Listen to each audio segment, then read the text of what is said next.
Peter Obi breaks silence after UK arrest in critic post on social media. Although Mr. Obi did not refer to his arrest, harassment and subsequent detention by the London immigration officials at Heathrow Airport a fortnight ago, this is the first time he would speak out since the incident occurred. Welcome to InfoGist TV, and on today's gist, we are focusing on the presidential candidate of the Labour Party Nigeria. Mr. Obi, a former governor of Anambra State, Southeast Nigeria, was on the 7th of April intercepted by immigration officials at Heathrow Airport and detained. The reason for his arrest remained unknown, although his party claimed it was for alleged impersonation. He was questioned for a long time, and it was very strange for a man who lived for over a decade in that country. A statement issued by the head Obidati Media, Diran Onifade, on the matter said.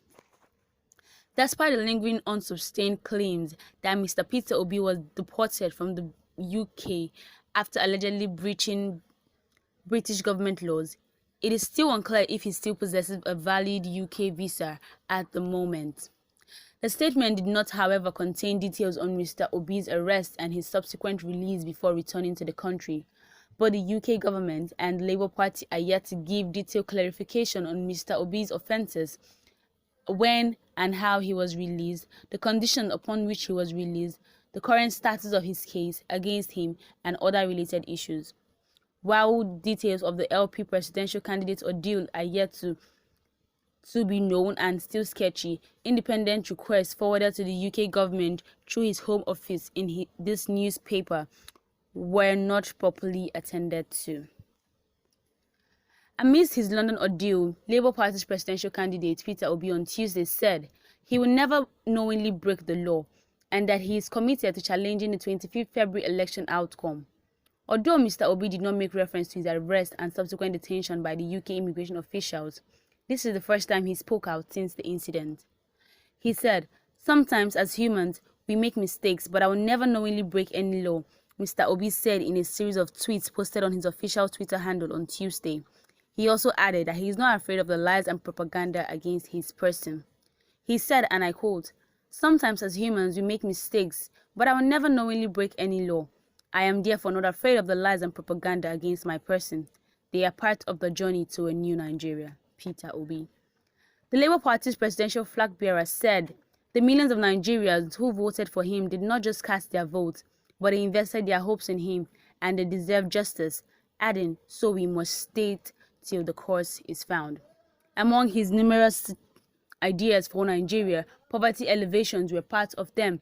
As beyond retaining his mandate, Mr. Obi said he is committed to lifting people out of poverty, and that he remains committed to transforming Nigeria, starting from the north to every part of the nation. There may be more mudslinging from those who are against the emergence of a new Nigeria, but I will never be deterred by the obstacles along the way to victory. I have always lived my life in the most law-abiding manner, he said. He said, "If they come at us through land, air and sea, we will respond to them through land, air and sea. But we will remain law-abiding and will never give up on the nation." While retaining his commitment to building a new Nigeria, Mr. Obi said that it will be beneficial to every Nigerian, and said that his struggle to reclaim the mandate, which is the alleged victory at the poll, is not about him but about millions of Nigerians who place their trust in him. In a tweet on his Twitter handle, he said, "I encourage Nigerians to calm down and be steadfast in the journey to reclaiming their mandate of a new Nigeria. I will never give up on this journey until the victory is achieved." Said the journey to a new Nigeria will be smooth and the ride, and that the forces who are actually fighting back against him will be broken. And he said, and I quote, "I never expected the journey to a new Nigeria to be an easy one. The forces who had the years lived off the old order are bound to fight back as it is experienced now." Since the conclusion of the election about 2 months ago, the Labour Party presidential flag bearer and his supporters have been criticized for claiming he won the election without providing concrete evidence. Also, the Nigerian government, through the Minister of Information and Culture, Lai Mohammed, recently accused him and his running mate Dati Baba Ahmed of treason following their utterances after the presidential election. Mr. Peter Obi believes in a new Nigeria, and in his tweet on Tuesday, Mr. Obi re-emphasized his commitment to challenging the outcome of the 25th February election, urging supporters to remain calm and steadfast in the journey to reclaiming their mandate of a new Nigeria. He said, "I will never give up until the journey of victory is achieved." Mr. Obi said, and it's worthy to note, that he never anticipated the journey of a new Nigeria to be a smooth ride, and that the forces who had over the years lifted up the older order are bound to fight back as it is being experienced now. He also said that Mr. Peter Obi is among the 18 presidential candidates in the presidential election conducted on February.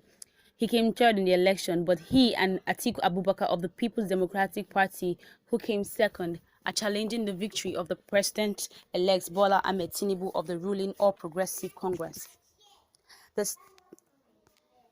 We are on the right path and we will remain committed to the cause, he said. In a Twitter post, he said, "If they come across us through land, air, and sea, we will respond to them through land, air, and sea. But we will remain law-abiding and will never give up on the nation. We are on the right path and we will remain committed to the cause." Mr. Peter Obi has made himself known after the arrest and release at the Heathrow airport. And in a series of Twitter posts, he has made us understand that for those who voted for him and those who believed in him, he is going to make sure he wins the entire case in court. The case has been in court ever since the president-elect was actually revealed by the INEC chairman, Professor Mohammed Yakubu, and the fact that him and the candidate of the People's Democratic Party did not agree, the case now is in court, and we are hoping the judiciary will give the final verdict to the final winner. What's your thoughts? What's your suggestions? What's your comment? Do well to drop, and do well to follow, do well to subscribe to InfoGist TV as we bring you more updated information. Thank you.